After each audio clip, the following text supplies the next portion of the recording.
We start our studies by hailing Lajpat Rai Mehra, the man of the millennium, the epitome of Dhanvantri, the pioneer founder of neurotherapy, known in short as LMNT.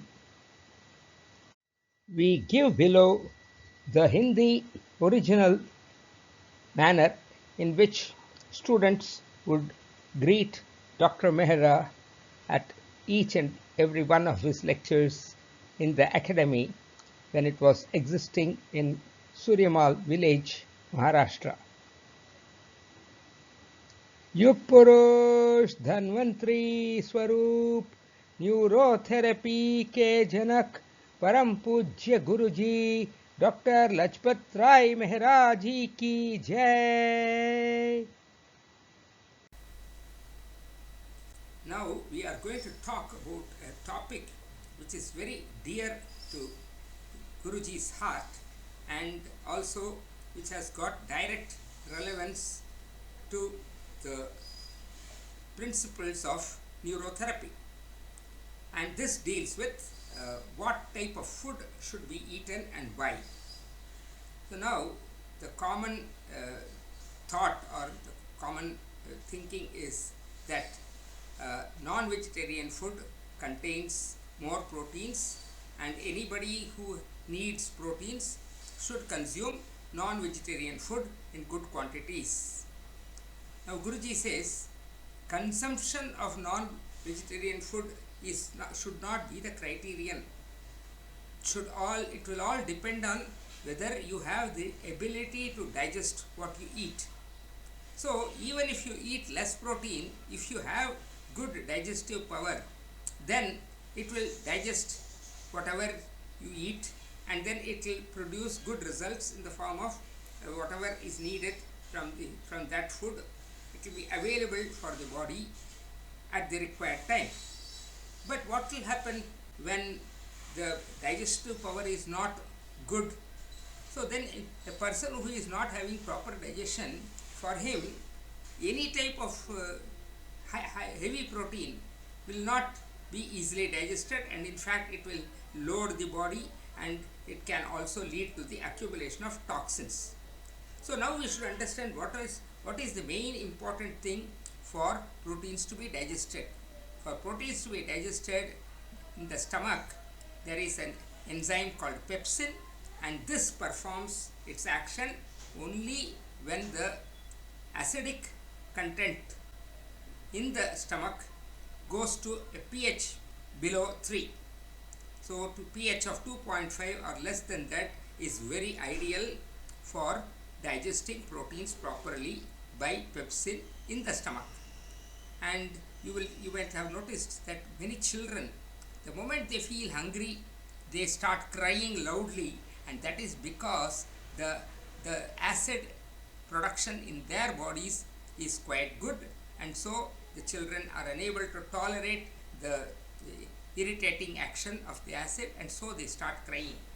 So any child who cries for food, in fact, means that he has a reasonably good acid production, because the acid production means pepsin will also be produced properly and pepsin will be able to function properly, and then whatever proteins or whatever the child eats, it will be digested properly. So now what happens if the acid production is not proper?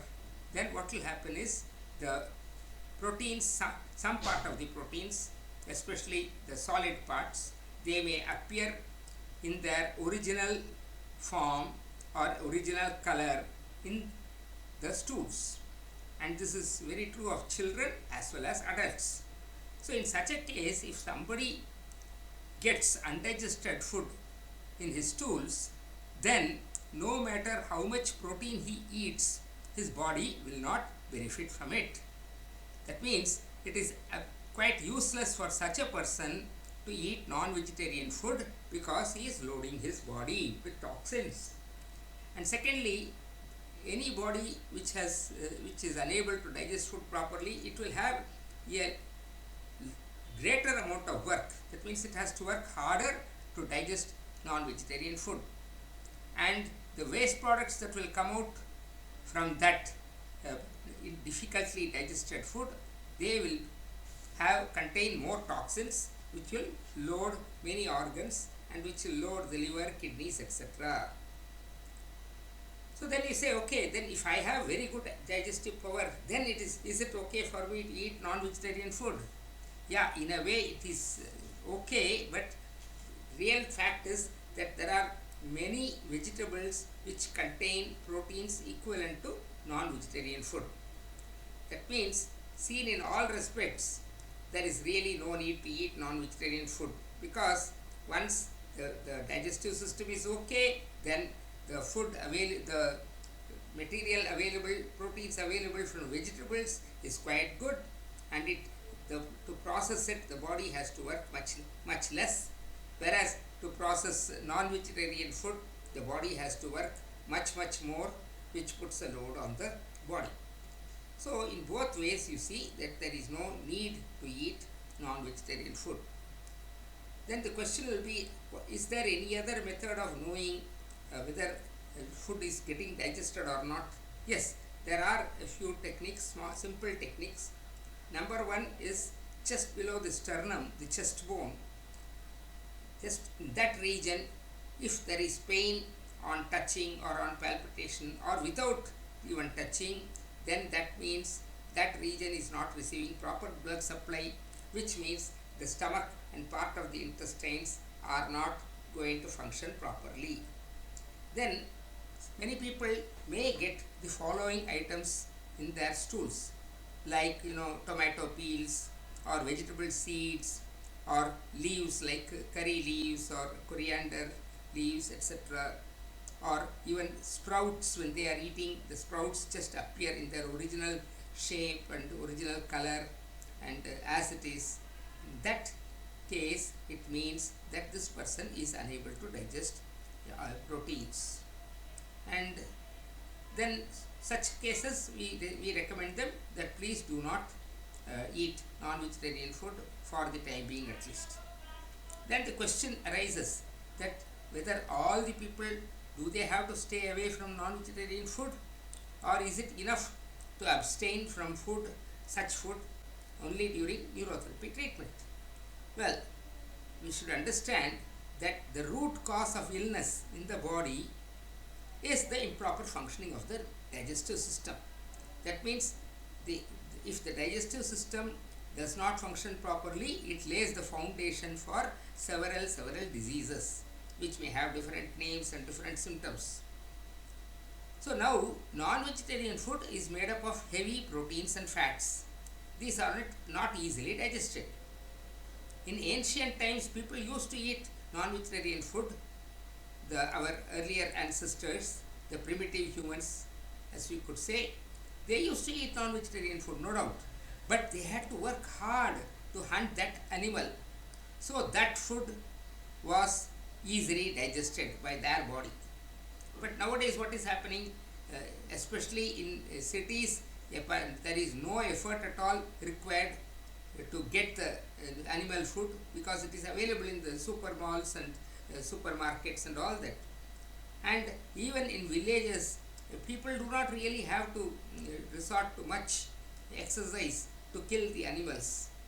A gun can do a job much better than an arrow or a bow or a javelin. So naturally, and that is, in shooting a gun, you don't really require much energy, or much exercise is not done. Whereas earlier people, they used to run after the animal, they used to hunt it with a javelin or spear or whatever, and so there was a lot of energy being spent. So that in such people, the heavy protein could be digested easily because of their activity. Now, when a person comes to us for treatment, it means that his digestive system is already disturbed, because I told you digestive disorders are the root cause. So in such a case, his body will not be able to digest the non-vegetarian food, and so none of the nutrients which are theoretically available in that food, they will not be available for that body. So what is the point in eating? And once the food is not digested properly, what happens? It leads to accumulation of toxins. They are called metabolites.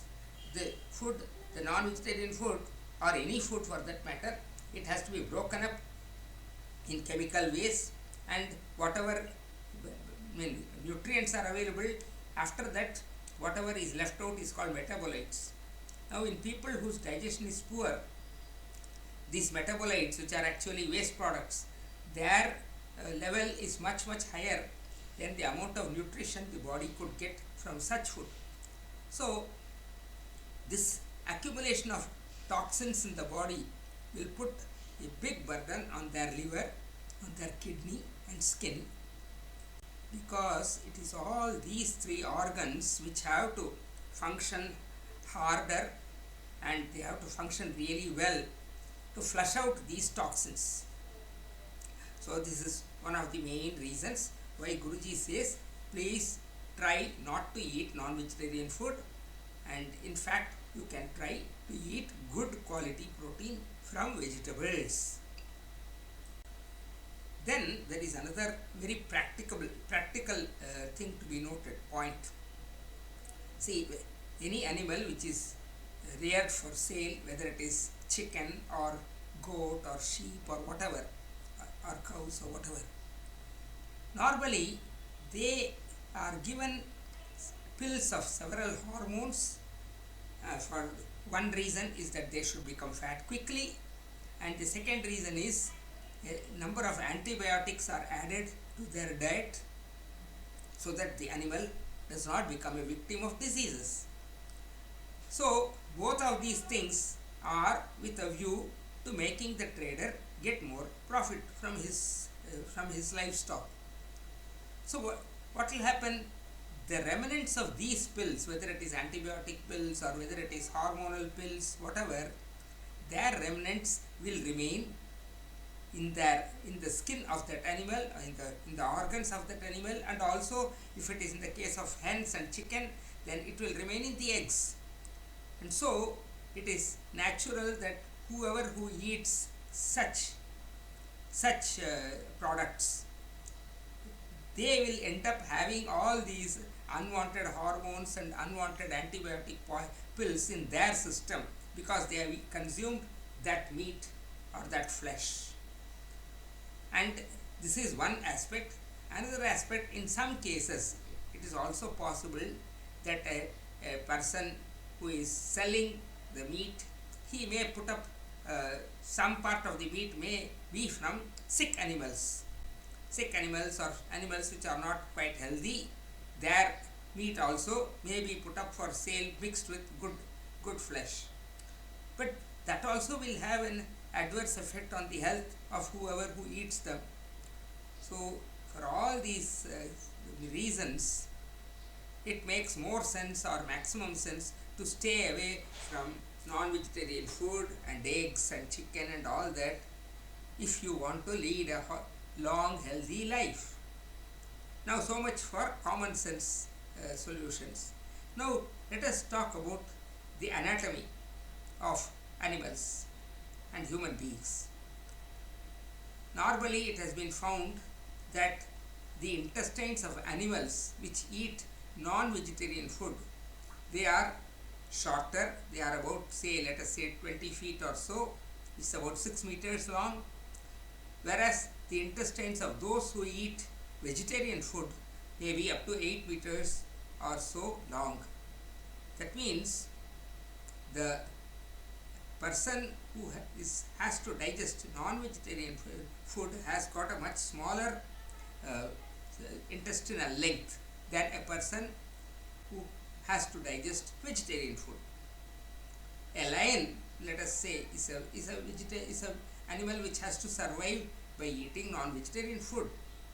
But that is because he has no other solution. He has no other go. He has no other option. He is not programmed. His digestive system is just not programmed to process grains, vegetables or fruits or grass. So it's by lack of choice, its diet has to be meat and meat alone.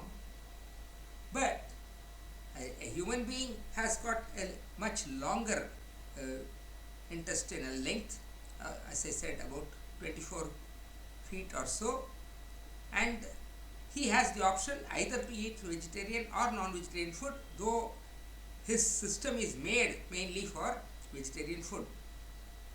And in a lion, we can also find note a lion or anybody who eats non-vegetarian food, he actually eats the meat of only vegetarian animals such as cow, buffalo, goat, deer, or even a rabbit, whatever. All these animals are, vegetarian animals. They do not eat non-vegetarian food. No lion will ever eat the flesh of a wolf or a fox or a hyena or a tiger or something like that, because these are non-vegetarian animals, and their bodies will contain much toxins than the bodies of vegetarian animals. And even in the case of birds, an eagle or a vulture will only eat vegetarian birds like pigeons. It will not eat a crow or an owl, which are carnivores. So from all these things we can understand, especially because the human intestine is usually 24 feet long, it means that it is made for digesting vegetarian food. And even from the movement of the mouth or the jaw, we see human beings and cows are ruminants. Ruminants means those which chew the cud. Now their jaw moves sideways, which is meant for processing or chewing vegetarian food properly. Whereas any carnivorous animal like a dog or a cat, etc., their mouth moves up and down vertically, their jaw moves up and down vertically, they do not have sideways movement. So this is also one of the very important reasons why human beings should eat only vegetarian food, not only because they are programmed for it, but also because the non-vegetarian food presently available contains so many unwanted things, unwanted hormones, etc. And so it makes good sense to keep away from it. With this, we come to the end of this audio. Thank you very much. God bless all of us. With this, we come to the end of this audiobook. May God bless us all with health, happiness, harmony, peace, prosperity, and success. Thank you, Guruji.